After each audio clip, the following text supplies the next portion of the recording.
All right, discuss the interval on which each function is continuous.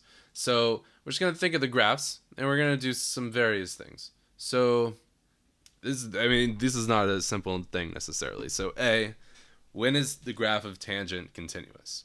Well, we ought to know what the graph of tangent looks like. I forget a little bit, but so the tangent of 0 is 0. But then we know it comes up with an asymptote and it's undefined at pi over 2. Right? Because the tangent of pi over 2 is the sine of pi over 2 over the cosine of pi over 2, and the cosine of pi over 2 is 0. So that's undefined there. And for the same reason, we have another asymptote here at negative pi over 2. So see what happens is every pi we have an asymptote, but it starts at pi over 2. So let's first write that x is not equal to pi over 2, but then from there, every pi, there's an asymptote. So plus n pi, where n is just an integer. So that's what you do. So see now, like if n is negative 1, it's going to be pi over 2 minus pi. That's negative pi over 2, so that's that asymptote. And that'll clock in every single asymptote. So that's where it's not defined. But I'd like to say where it is defined, where it is continuous. So how can I write that? I mean, let's just look at this right here. So this is from negative pi over 2 to pi over 2. But then where's the... I guess then it's just plus n pi plus n pi.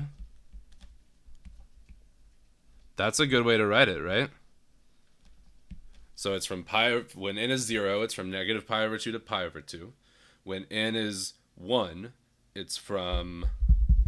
When n is 1, it's from pi over 2 to 3 pi over 2. So yeah, that'll cut it. That'll cut it. You got parentheses because it's asymptotes. Yeah. That's a good way to write where that is continuous.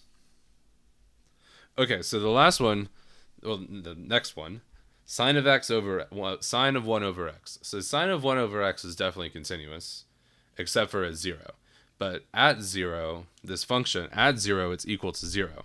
So the question to see if it's continuous is, as the limit as x approaches 0 of sine of 1 over x, does that equal 0? Because if it does, then it's continuous. But if it doesn't, then it's not continuous. And I'm thinking it doesn't. I'm thinking that limit does not exist because of the oscillation type of stuff.